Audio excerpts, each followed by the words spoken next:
Voice of మంజాల్సిని స్వాగతం సుస్వాగతం. ఇప్పుడు రాష్ట్రం అంతా కూడా ఒక విషయం గురించి చర్చించుకుంటుంది. అదేంటంటే ప్రశ్న రావణ్ ఆయన అరెస్టులు బెయిల్ అలా 4 కేసులు పెట్టారు, 4 కేసులు బెయిల్ వచ్చాయని అంటున్నారు. అయితే గన్నవరం పోలీసులు ఇప్పుడు ఆయన అరెస్ట్ చేశారు. అది ఉపా యాక్ట్ కింద అరెస్ట్ చేశారు. అంటే అన్లాఫుల్ యాక్టివిటీ ప్రివెన్షన్ యాక్ట్ అనే చట్టాన్ని ఇక్కడ ప్రయోగించారు. ఇది చాలా భయంకరమైన చట్టం. అంతకుముందు మనకు టాడా ఉండేది, 1985లో టాడా యాక్ట్ పెట్టారు. అది ఖలిస్తాన్ ఉద్యమాన్ని అణచివేయడం కోసం పెట్టారు. అది తర్వాత ఇప్పుడు ఉపా వచ్చింది. ఇది ఎంత భయంకరం అంటే ఇప్పుడు ఇది కానీ వేగింగ్ వార్ ఎగ్నెస్ట్ ద గవర్నమెంట్ అని 147 ఉంటుంది. మరి భయంకరమైన యాక్ట్లు అనమాట ఇవి. అంటే ఉగ్రవాదం చేయటం లేదా ఉగ్రవాదాలకి సహకరించటం, ప్రభుత్వాన్ని కూల్చేయటం, భారత ప్రభుత్వాన్ని వ్యతిరేకంగా కుట్ర చేయటం, ఇటువంటి పనులు చేసిన వాళ్ళందరి మీద కూడా ఈ యాక్ట్ క్లాస్ పెడతారన్నమాట. ఇందులో బెయిల్ రావడం కూడా చాలా కష్టం. అయితే మరి రావణ్ మీద అటువంటి సెక్షన్లో ప్రయోగించడం ఏంటి అంటే, ఇది కానీ రుజువైతే ఏకం మరణశిక్ష లేదు, లైఫ్ ఇంప్రిజన్మెంట్ ఉంటుంది. అంటే మరణదండన విధించేటువంటి సెక్షన్లు ఇప్పుడు ఆయన మీద పెట్టారు. ఏమాత్రం రుజువైనా సరే. మరి రావణ్ అంత నేరం చేశాడా అంటే, ఆయన యువతని ఈ ఉగ్రవాదం వైపు విప్లవం వైపు నడిపిస్తున్నాడు అంటే ఏవో ఆరోపణలు చేస్తున్నారు, అలా ప్రోత్సహిస్తున్నాడని అంటున్నారు. అయితే ఇక్కడ నాకు డౌట్ ఏంటంటే, మరి ఇంత భయంకరమైన నేరస్తుడు కాదు నిందితుడు, ఇంత భయంకరమైన నిందితుడు అంటే ఏకంగా దేశంలోనే ఒక అలజడులు సృష్టించి కుట్రలు చేసేటువంటి నేరస్తుడి గురించి మొదట 4 కేసులు పెట్టినప్పుడు ముందు తెలియదా, పెట్టిన తర్వాత తెలిసిందా? గన్నవరం పోలీసు వాళ్ళకి మాత్రమే తెలిసిందా? అంతకుముందు అరెస్టులు చేశారు కదా, మరి రకరకాల ఊర్లో భీమవరం ఏవో ఉన్నాయి కదా, మచిలీపట్నం ఏవో ఉన్నాయి కదా, వాటిలో అరెస్టులు చేశారు కదా. మరి ఆ పోలీసులకు తెలియలేదా ఈయన మామూలు వ్యక్తి కాదు, దేశ భద్రతకే ముప్పు తెచ్చేటువంటి అత్యంత భయంకరమైనటువంటి వ్యక్తిత్వం అన్న విషయం తెలియకపోవడం ఏంటి? ఒకవేళ పోలీసులు ముందే తెలిస్తే మరి ముందు ఆ సెక్షన్ల కింద అరెస్ట్ చేసి అయిపోయింది కదా. చిన్న సెక్షన్లు పెట్టి ఏదో అనుచిత వ్యాఖ్యలు చేశారని చెప్పేసి మీరేమో అరెస్టులు చేయటం, జన సైనికులేమో ఆయన పోలీస్ స్టేషన్ కానీ లేదా కోర్టు కానీ తీసుకెళ్లకుండా అలా అడ్డుపడడం, అంటే అలాగే రావణ్ కొట్టేయాలని. దానికి 150 మంది పోలీసులు ఎంతమందో వాళ్ళ టైం అంతా కూడా ఆ రావణ్ రక్షించేసరికి అయిపోయింది. ఎంత ప్రయాసం ఎందుకు? ఒకే ఒక సెక్షన్ ఉపా యాక్ట్ పెట్టేస్తే సరిపడుతుంది కదా. మరి బెయిల్ రావడం కూడా చాలా కష్టం. మీరు తీసుకెళ్ళడం, బెయిల్ ముందు పెట్టడం, ఈ చిన్న కేసులు పెట్టి కోర్టు వారి ముందు పెట్టడం, కోర్టు బెయిల్ ఇచ్చేయడం, మళ్ళీ అదే సెక్షన్ పెట్టి మళ్ళీ కోర్టు ముందు పెట్టడం, మళ్ళీ వాళ్ళు బెయిల్ ఇచ్చేయడం, ఇలా చేసే బదులు ముందే సెక్షన్ పెట్టేసి బాగుంటుంది కదా. 1. 2, ఈయనకి ఇటువంటి కుట్రలు చేస్తున్నాడు దేశానికి వ్యతిరేకంగా, దేశంలో అలజడులు సృష్టించడం కోసం అన్న విషయం మీకు ముందు తెలియదా? 4 కేసులు అయిపోయిన తర్వాత తెలిసిందా అనేది నాకు పెద్ద డౌట్. అలాగే ప్రకాష్ రాజ్తో ఈయన సంభాషణకు సంబంధించినటువంటి ఆడియో క్లిప్పింగ్ మన కందులు దుర్గేష్ గారు, మినిస్టర్ గారు వినిపించారు. ఇక్కడ అర్థం కాని విషయం ఏంటంటే, ఇప్పుడు ప్రకాష్ రాజ్ సెల్ ఫోన్ ప్రకాష్ రాజ్ దగ్గర ఉంది, ప్రశ్న రావణ్ తాలూకా సెల్ ఫోన్ పోలీసు వాళ్ళ తాలూకా హ్యాండ్ ఓవర్లో ఉంది. మరి ఈ సమయంలో వాళ్ళిద్దరూ గతంలో మాట్లాడుకున్నారు అనుకుందాం, ఆ క్లిప్పింగ్ మినిస్టర్ గారి దగ్గరికి ఎలాగొచ్చింది? మరి కందులు దుర్గేష్ గారు చెప్పాలి కదా ఈయనకి ఎలాగొచ్చింది అంటే. పోలీసు వారు ఈ మినిస్టర్ గారికి పంపించారా? అలా పంపించకూడదే. ఇన్వెస్టిగేటింగ్ ఆఫీసర్లు రాజకీయ నాయకులకి మీరు మినిస్టర్ పంపించాల్సిన అవసరం లేదు, వాళ్ళు కోర్టు సమర్పించాలి. మరి మీకు ఎలాగొచ్చింది? ఇది కందులు దుర్గేష్ గారు రివీల్ చేయాలి. చేయకపోతే డౌట్లు వస్తాయి. ఏం డౌట్లు వస్తాయంటే, కొంపతీసి మన ఫోన్లు కానీ ట్యాప్ చేస్తున్నారా అంటే, ఎవరైతే వైసీపీ సానుభూతి పరులు ఉంటారో, ఎవరైతే వైసీపీ నాయకులు ఉంటారో, అపోజిషన్ పార్టీ లీడర్స్ ఉంటారో, అలాగే లేదు వీళ్ళకి ఎవరి మీద అయితే గ్రెడ్జ్ ఉందో వాళ్ళ తాలూకు ఫోన్ ట్యాబ్లు చేస్తున్నారా? తెలంగాణలో అదే కదా ఆరోపణలు జరుగుతున్నాయి అప్పుడు కేసీఆర్ ప్రభుత్వం మీద. అలాంటిగానే ఇక్కడ జరుగుతున్న డౌట్ వస్తుంది. ముందు అసలు అది మీకు ఎలాగొచ్చింది చెప్పాలి. నెక్స్ట్, వ్యక్తిగత గోప్యత అనేది బయటికి చెప్పడానికి వీలు లేదు. ఒక్క విషయం చెప్తాను చూడండి. మనం ఓటుకు నోటు కేసులోని చంద్రబాబు నాయుడు గారి వాయిస్ గట్ట ఉంది కదా. కేసీఆర్ ఏమన్నాడు? చంద్రబాబు నాయుడు ఈ సాక్ష్యం చాలు, నిన్న ఆది బ్రహ్మాదులైన నిన్ను రక్షించలేరు అని ఛాలెంజ్ చేస్తే చంద్రబాబు నాయుడు ఏంటన్నాడు? అసలు ఈ విషయం మీ పైన ఎలా పెడతారు, అది బయటికి చెప్పకూడదు కాబట్టి అని ట్యాప్ చేశారా? మీరు మీ దగ్గరికి ఎలాగొచ్చింది? మీరు ట్యాప్ చేశారా? నా వాయిస్ మీరు ట్యాప్ చేస్తున్నారా అని ప్రశ్న వేశాడు కదా ఆయన. అంటే ఒకవేళ అటువంటి సంభాషణ ఏదైనా జరిగినా అది పై ప్రపంచంలోకి చెప్పకూడదు. అది పోలీసు వారు కోర్టుకి అప్పచెప్పాలి. అసలు మీరు ఫోన్ ట్యాప్ చేస్తున్నారు అని చంద్రబాబు నాయుడు గారు గట్టిగా అడిగాడు కదా కేసీఆర్ని. మీకు ఎలా తెలుస్తున్నాయి మీరు ఫోన్ ట్యాప్ చేస్తున్నారా ఇవన్నీ అడిగాడు కదా. మీకు ఎవరిచ్చారు ఈ హక్కు అని అడిగాడు కదా. సో ఇక్కడ పాయింట్ ఏంటంటే నిజంగా వాళ్ళిద్దరు మాట్లాడుకున్న విషయం పైకి ఎలాగొచ్చింది, కందులు దుర్గేష్ గారి దగ్గరికి ఎలాగొచ్చింది, అతను ఎందుకు పైన పెట్టాడు. ఒకవేళ అతనికి వేరే విధంగా కానీ సమాచారం అందుంటే అది పోలీస్ ఆఫీసర్లు తీసుకెళ్ళేవాళ్ళు కదా ఆయన. అది దీని మీద ప్రకాష్ రాజ్ ఏం చెప్తున్నాడంటే ఎప్పుడెప్పుడు ఏ ఏ సందర్భాల్లో మేము మాట్లాడే మాటల్ని ఎడిటింగ్ చేసి వినిపిస్తున్నాడు అంటున్నారు. అయితే మీ ఆరోపణ ఏంటి? ప్రకాష్ రాజ్, ప్రశ్న రావణ్ వీళ్ళిద్దరూ ఈ కుట్రలో భాగస్తులను ఇండైరెక్ట్ చెప్తున్నారు. అక్కడ తాగారా వీళ్ళకి వైసీపీ నుంచి, వీళ్ళకి ముఖ్యంగా జగన్ నుంచి వీళ్ళకి డబ్బులు అందుతున్నాయి, అక్కడ నుంచి ఫండ్స్ వస్తున్నాయి అని అంటున్నారు. అదే నిజమైతే ఇప్పుడు మీరు చేయాల్సిన పని, ప్రభుత్వం చేయాల్సిన పని ఏంటి? అర్జెంటుగా పోలీసు వారు ప్రకాష్ రాజ్ని అరెస్ట్ చేయాలి.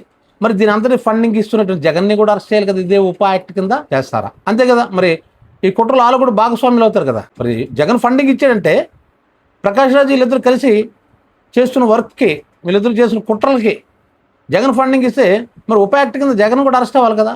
దట్ మీరు ఇలాగ ఆరోపణ చేయడం అంటే అర్థం కాదు. ప్రజల్లోకి వచ్చి మీ దగ్గర సాక్ష్యం ఉంది, ఇమీడియట్లీ అరెస్ట్ చేయండి, అదే యాక్ట్ కింద వాళ్ళిద్దరిని అయిపోద్ది కదా. సింపుల్గా ఆ పని చేస్తారా? ఇది ప్రజలు అడుగుతున్న ప్రశ్న. ఇది ఒక్కడే చేయడు కదా, రావణ్ ఒక్కడే చేయడు కదా, ప్రకాష్ రాజ్ ఉన్నాడు అంటున్నారు కదా. వాళ్ళిద్దరి మీద సంభాషణ కూడా మీరు పైకి విడుదల చేశారు కదా. వాళ్ళు ఫండింగ్ వైసీపీ నుంచి వస్తుంది అంటున్నారు కదా. ఆ వైసీపీ నుంచి జగన్ ఇస్తున్నాడా లేదా తగ్మా నాయకులు ఎవరైనా ఇస్తున్నారా? అది కూడా పైకి తేల్చండి. అది అంతవరకు వాళ్ళ అకౌంట్ని చూసి తెలిసిపోద్ది కదా, వాళ్ళ అకౌంట్కి డబ్బులు వచ్చేయలేదో. సింపుల్ కదా. లేదు ఫోన్ సంభాషణలు ఉంటాయి కదా, అవి ఈజీగా ఇప్పుడు బయటకు తీసేవచ్చు కదా. మరి ఎందుకు ఆ పని చేయటం లేదు అంటే ఇక్కడ ప్రాబ్లం ఏంటంటే, నేను అనుకుంటుంది ఏంటంటే చిన్న చిన్న సెక్షన్లు పెట్టడం వల్ల మాట్లాడితే బెయిల్ సంపాదించుకొని వచ్చేస్తున్నాడు. అది కొంతమంది ఈగో సాటిస్ఫై అవటం లేదు. ఆఖరికి దొరికితే కుట్టేయాలని కూడా చూస్తున్నారు. ఇలా జరుగుతుంది స్టేట్లో. అంటే ప్రశ్నిస్తే భయంకరమైన చట్టాలు వాళ్ళ మీద ప్రయోగిస్తే ఎక్కడ దారి తీస్తుంది ఇది? అంటే ఒక టెర్రరిస్టుల మీద పెట్టవలసిన సెక్షన్లు ఎవడో ఎక్కడో స్టేజ్ మీద పేలాడు, దాని మీద అరెస్ట్ చేస్తున్నారు కదా. ఇది అలా కేవీఆర్ ఆ జర్నలిస్ట్ అరెస్ట్ చేశారు. ఇక్కడ మరీ చిత్రం, వాళ్ళ ఆవిడ మీద కూడా కేసు కడుతున్నారట. ఏంటంటే ఆవిడ పోలీసుల విధులకి అడ్డుపడ్డదట. మరి భర్తను పట్టుకెళ్ళిపోతుంటే అసలు అదే ఇల్లీగల్ అరెస్ట్. అది ఎందుకు ఇల్లీగల్ అరెస్ట్? సుప్రీంకోర్టు ఏం చెప్పింది? అరెస్ట్ చేసినప్పుడు పోలీసు వారు యూనిఫామ్లో ఉండాలి, వాళ్ళ ఐడెంటిటీ కార్డు చూపించాలి, ఆ కుటుంబ సభ్యులకు చెప్పాలి, ఇన్ని రూల్స్ పెట్టింది. అవేమీ పాటించలేదు కదా. అసలు పోలీస్ యూనిఫామ్లో ఉన్నారా? పోలీస్ యూనిఫామ్ లేకుండా అరెస్ట్ చేయడానికి వస్తారు. పోలీసు అలా లేదంటే ఎవరు కిడ్నాపర్సా అని భయం ఇంట్లో వాళ్ళకి ఉండదా? అందుకే అడ్డుపడ్డది. ఒకవేళ పోలీసు వారు అని చెప్పినా సరే మీరు ఎఫ్ఐఆర్ కాపీ ఇవ్వకుండా, నోటీస్ ఇవ్వకుండా తీసుకొని వెళ్ళిపోతుంటే అడ్డుపడరా? దానికి మీరు చెప్పింది ఏంటి? పోలీసు వారి విధులకి అడ్డుపడ్డానికి కారణంగా ఆవిడ మీద కూడా కేసు కడతా ఉంటున్నారు. అది గొప్ప చిత్రం అనిపించింది. మరి అలా అయితే మరి రావుని అరెస్ట్ చేసినప్పుడు పిఠాపురం పోలీస్ స్టేషను గోడలు గెంతి పోలీస్ స్టేషన్ మీద దాడి చేయలేదా ఆ రావుని కొట్టడానికి? మరి ఇది పోలీసు విధులకి అడ్డు కదా. మరి ఒక్కళ్ళని అరెస్ట్ చేశారు మీరు? ఈ స్టేట్లో ఏం జరుగుతుందో అర్థం కావట్లేదు. అసలు చాలా మందికి అర్థం కావట్లేదు. చాలా ప్రభుత్వాలను అందరం చూసాం. కొన్ని ప్రభుత్వాలు ఘోరంగానే ప్రవర్తించాయి, కొంతమంది అరెస్ట్ చేశాయి, కాదంటం లేదు. కానీ మరీ ఇంత ఘోరంగా ఇంత భయంకరమైన సెక్షన్లు పెడుతూ అరెస్ట్ చేస్తే వాళ్ళ జీవితాలు ఏమవుతాయి? లేదు సాక్ష్యాలు ఉంటే చెప్పండి. రేపు ఛార్జ్ షీట్లో మీరు ఏం దాఖలు చేస్తారు, ఏ రుజువులు తెస్తారు, తెచ్చి చూపించండి. అలా అయితే ఇప్పుడే మీరు ప్రకాష్ రాజ్ని అరెస్ట్ చేయాలి, వైసీపీ నాయకులను కూడా అరెస్ట్ చేయాలి. ఇదే యాక్ట్ కింద. చిన్న చిన్న వీటికి కూడా మీరు అరెస్ట్ చేసుకుని తీసుకెళ్తుంటే ఇక్కడ Arnesh Kumar versus of state of Bihar కేసులో సుప్రీంకోర్టు క్లియర్గా చెప్పింది. చిన్న చిన్న కేసులు 7 సంవత్సరాలలోపు శిక్ష పడే కేసులకి ఇలా అరెస్ట్ గట్ట ఏం అక్కర్లేదు, మామూలు నోటీస్ ఇచ్చి విచారించవచ్చు, తర్వాత కోర్టే సమ్మలు పంపించేస్తుంది అని ఎన్నిసార్లు చెప్పింది. చెప్పిన మీరు అదే పని చేస్తున్నారు. నిజానికి ఇది కంటెంప్ట్ ఆఫ్ ది కోర్టు కిందకి వస్తుంది కదా. మరి అరెస్ట్ చేయడానికి యూనిఫామ్స్ డ్రెస్లో వెళ్ళమంది, యూనిఫామ్ డ్రెస్లో అవేవి పాటించడం లేదు. అలాగే ఈ మధ్య పవన్ కళ్యాణ్ గారు విమర్శలు చేయండి కానీ భాష సరిగ్గా ఉండాలి, ఆరోపణ చేయండి కానీ రుజువులు ఉండాలి అని చెప్తే ఆశ్చర్యం వేసింది. మరి ఆయన భాష ఎలా ఉందండి? ఎంత భయంకరమైన భాష విమర్శించేవాడు ఆయన. మరి ఆరోపణలు చేయండి కానీ రుజువులతో అన్నారు. మరి 30,000 మంది అమ్మాయిలు వాలంటీర్లు హ్యూమన్ ట్రాఫికింగ్ తీసుకెళ్ళిపోయారని చెప్పారు కదా. మరి దానికి రుజువులు చూపించండి. అయితే మీకు ఎవరు ఇంటెలిజెన్స్ ఎవరో చెప్పారు, సెంట్రల్ ఇంటెలిజెన్స్ చెప్పారని చెప్పారు కదా, దాని రుజువు మీరు చూపించగలరా? మీరు ఆరోపణ చేశారు, రుజువులు చూపించండి. మరి మీరు విమర్శలు చేశారు, ఎటువంటి భాష వాడారు? అల్లరు రాజకీయ నాయకులే భయంకరమైన భాషను ఉపయోగిస్తున్నారు. మరి అంతవరకు ఎందుకంటే మేము ఏదైనా ఒక పోస్ట్ పెట్టానుకోండి, ఎవరైనా యూట్యూబర్స్ ఒక పార్టీ వ్యతిరేకంగా మేము పెడితే పచ్చి బూతులతో వాళ్ళు కామెంట్లు పెడుతున్నారు. అందులో ఎక్కువ మంది జనసేనలు ఉంటారు, ఎక్కువ మంది వాళ్ళే ఉంటున్నారు, బౌద్ధిదారులు కూడా వాళ్ళే దిగుతున్నారు. మరి వీటి మీద కేసులు కడతారని చెప్పండి. ఎంతమందికి వీళ్ళు ఎంత భయంకరమైన బూతులు తిట్టారో వాళ్ళందరూ మీకు స్క్రీన్ షాట్లు పంపిస్తారు, కాదు వీడియోస్ పంపిస్తారు. వాళ్ళ మీద కడతారా? మరి అరవశ్రీత విషయంలో ఏం జరిగింది? ఆరోపణ చేసిన అమ్మాయిని పబ్లిక్ రోడ్డు మీద జనసేన నాయకుడు కర్ర పట్టుకుని కొట్టలేదా? మరి ఆయన మీద కేసు కట్టారా? ఇలాంటి ఎన్ని చెప్పమంటారు? మరి సుగాలే ప్రీతి మీరు ఏంటన్నారు? ఫస్ట్ సంతకం నాదే అని అన్నారు. మరి సంతకం పెట్టారు, మీరు పెట్టలేదు. తర్వాత ఏమన్నారు? ఇప్పుడు ఏమంటున్నారు? సాక్ష్యాలను మాయమైపోయి అంటున్నారు. సాక్ష్యాలను మాయమైపోయిన సంగతి మీకు ఎప్పుడు తెలిసింది? ముందు మీరు డిప్యూటీ సీఎం అవ్వాలి కదా. డిప్యూటీ సీఎం అయ్యేటప్పుడు మీరు సంతకం పెడతారు కదా. సంతకం పెట్టిన మొదటి సంతకం సుగాలి ప్రీతి కేసు విషయం మీద మీరు సంతకం పెట్టాలి కదా మొదట. అది మీరు పెట్టలేదు. ఇప్పుడు మీరు ఏంటంటారంటే సాక్ష్యాలు మాయమైపోయి అంటున్నారు. ఇప్పుడు రాజశేఖర రెడ్డి ఉచిత విద్యుత్ ఇస్తారు, అదే మొదటి సంతకం అన్నాడు. అతను స్టేజ్ ఎక్కి ముఖ్యమంత్రి సంతకం పెట్టినంటే ఫైల్ ఒకటి తెప్పించుకున్నాడు ఉచిత కరెంట్ది, వెంటనే సంతకం పెట్టాడు. అలా మీరేం చేయాలి? డిప్యూటీ సీఎం సంతకం చేసిన తర్వాత సుగాలి ప్రీతి ఫైల్ తెప్పించుకొని దాని మీద సంతకం పెట్టాలి. అది పెట్టలేదు. అంటే పెట్టక ముందే మీకు తెలిసిందా సాక్ష్యాలు మాయమైపోయి అక్కడని? పెట్టిన తర్వాత తెలిసిందా? మరి పెట్టిన తర్వాత సుగాలి ప్రీతుల మదర్ వచ్చి మీ దగ్గరకు వచ్చారు, న్యాయం చేస్తానని అన్నారు కదా. మరి ఇవన్నీ అందుకే ఈరోజు సుగాలి ప్రీతి వాళ్ళ తల్లి కేసు పెట్టింది గన్నవరం పోలీస్ స్టేషన్లో అని అంటున్నారు. నన్ను ఇలా మోసం చేశారు, న్యాయం చేస్తానని చెప్పి మోసం చేశాను, కేసు పెడతానని ఆవిడ అన్నది. ఇదంతా ఎందుకు చెప్తుందంటే తప్పులన్నీ మన వైపు ఎన్ని లేవు.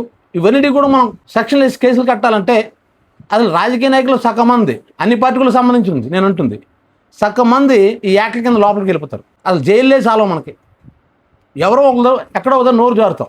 దానికి మళ్ళీ ఇంక రాజద్రోహం, అసలు రాజద్రోహం అనే సెక్షన్ ఎందుకు పెట్టారు? ఇప్పుడు అది బ్రిటిష్ వాళ్ళ కాలం లాంటిది. ఆ రోజు విప్లవ వీరులు తయారవుతున్నారని చెప్పి వాళ్ళని అరికట్టడం కోసం ఈ రాజద్రోహం అని ఒక సెక్షన్ పెట్టారు. అది ఇప్పటికీ కూడా మన చట్టాలు ఉండటం నిజంగా దురదృష్టకరం. అటువంటి చట్టాలు పెట్టేస్తే చిన్న చిన్నిటికి కూడాను ఎంతమంది జీవితాలు నాశనం అయిపోతాయి. మీ ఈగోల కోసం, మీ సాటిస్ఫాక్షన్ కోసం మీరు ఇలా చేస్తే మరి ఆ తప్పు అందరూ చేస్తున్నారు కదా, అందరూ చేస్తున్నారు. ఇంకేంటి మీరు చూపించింది? మావోయిస్ట్ హెడ్మా చనిపోయాడు, ఆయన శ్రద్ధాంజలి ఘటించాడు ఈ ప్రశ్న రావని. అది ఆశ్చర్యం వేస్తుంది. అతను చనిపోయేటప్పుడు కొన్ని వేల మంది వెళ్ళారు, కొన్ని వేల మంది ఆయన సభ అంతిమయాత్రకి కొన్ని వేల మంది వెళ్ళారు. ఎంతోమంది ఫేస్బుక్ల్లో, వాట్సాప్ల్లో సంతాపం తెలియజేసిన చాలామంది ఉన్నారు. చాలామంది ఆయన మీద సానుభూతి వ్యక్తపరిచారు. ఇప్పుడు ఈ వేల మందిని కూడా తీసుకెళ్ళి ఈ ఉప యాక్టింగ్ అరెస్ట్ చేసేస్తారా? జైలు సరిపడతాయి మనకి? కోరిని నేను అనుకుంటుంది ఏంటంటే ఒక చిన్న ఇష్యూని పెద్ద ఇష్యూ చేసుకొని, ప్రొఫెసర్ నాగేశ్వర గారి ఇష్యూలో జరిగినట్టు చిన్న ఇష్యూని పెద్ద ఇష్యూని చేసుకొని అనవసరంగా మీ తాలూకా క్రేజ్ని మీరే తగ్గించుకుంటున్నారు. ఇప్పటికైనా ఇటువంటి విషయాలు తొందరపడకుండా మీరు జాగ్రత్త వహించాలి. ప్రజలు సూటుగా ప్రశ్న ఇస్తే పవన్ కళ్యాణ్ గారు మీ అమ్మగారిని తిట్టిన వాళ్ళని మీరు ఏమన్నారు? ఆ రోజు ఎన్ని సంవత్సరాలు నేను వదలను అని అన్నారు. మరి వాళ్ళతో జత కట్టి డిప్యూటీ సీఎం అయ్యారు. మీ అమ్మగారిని తిట్టిన వాళ్ళతో మాత్రం మీరు జత కట్టి డిప్యూటీ సీఎం అవుతారు. మిమ్మల్ని ఏదో విమర్శించారని చెప్పేసి వాళ్ళ మీద ఉపా చట్టం మీద అరెస్ట్ చేస్తారు. ఇదే న్యాయం? ఇది కరెక్ట్ కాదు. ప్రజలందరూ ఆలోచిస్తున్నారు. ఈరోజు మన పదవులు ఉంటే రేపు పోతాయి. మనం పదవులు ఉన్నప్పుడు ప్రజలకు ఏం చేసాం? రోడ్లు వేయించామా, లైట్లు వేయించామా, వాళ్ళు సంక్షేమ కార్యక్రమం చేసామా, ఇవి చూసుకోవాలి. కానీ ఎవడో నాలంటాడు, ఎవడొకడు ఆడేదో ఒక మాట అన్నాడు, ఒక విమర్శ చేశాడు. మరి అలాగైతే ఎన్టీ రామారావు గారి మీద ఎన్ని సినిమాలు కృష్ణ తీయలేదు. మరి ఎన్టీ రామారావు మీద ఎన్ని ఘోరంగా ఈనాడు పేపర్లో రాలేదు. మరి ఎన్టీ రామారావు గారు అలాగే కేసులు ఇస్తారా? విజయ నిర్మల గారు కనబడితే అడిగారట, ఏమ్మా నా మీద సినిమాలు ఇంకున్నాయా, తెస్తావా, ఆపేస్తావా అంటే మీరు ఎన్ని తప్పులు చేసినా వాటి మీద సినిమాలు తీస్తూనే ఉంటాను, వెరీ గుడ్ అన్నాడట ఆయన. మరి పృథ్వీ ఎన్టీ రామారావులకు నటిస్తే అన్నాడట, చాలా బాగా నటించేవయ్యా అని. అలాగని అది కదా స్పోర్టినెస్ అంటే. విమర్శించిన సైతం పొగడగలగాలి. నెహ్రూ గారు అలాగే చేసేవారు. ఆయన మీద కార్టూన్లు వేస్తున్న అతను పిలిపించుకుని శంకర్ని, ఏమో ఈ మధ్య నా మీద కార్టూన్లు వేయటం లేదు, ఏవయ్యా అంటుండేవాడట. అది కదా రాజకీయం అంటే, అది కదా స్పిరిట్ అంటే. మనల్ని విమర్శించండి, ఎందుకు విమర్శించాడు? మనం ఎక్కడ తప్పు చేస్తాం? ఆ తప్పును సరిదిద్దుకోవడం కోసమే పత్రికలైనా, యూట్యూబర్స్ అయినా, ఎవరైనా సరే ప్రతిపక్షాలను అంటాయి. దాన్ని మనం స్ఫూర్తి తీసుకోవాలి, మనం తప్పును సరిదిద్దుకోవాలి. అందుకని పగపట్టినట్టు వాళ్ళ మీద కేసులు పెట్టుకుంటూ వెళ్ళిపోతాం. మా జన సైనికులకు తనేస్తుంటారో, కొట్టేస్తుంటారో అంటే అప్పుడు మనం ఏ రాజ్యంలో ఉన్నట్టు? అటవీ రాజ్యంలో ఉన్నట్టు కాదా? ఇది కానీ సరి చేసుకోకపోతే ఖచ్చితంగా చెప్తున్నాను, పవన్ కళ్యాణ్ గారు మీరు మీ తాలూకు క్రేజ్ని మీరే తగ్గించుకుంటున్నారు. మీ మీద ఉన్న ఇష్టాన్ని, ప్రజల్లో ఉన్న ఇష్టాన్ని మీరు అది ద్వేషంగా మారేటట్టు చేసుకుంటున్నారు. ఈ వీడియో మీకు నచ్చినట్లయితే వాయిస్ ఆఫ్ మంజాల్సీకి లైక్ చేయండి, షేర్ చేయండి, సబ్స్క్రైబ్ చేయండి.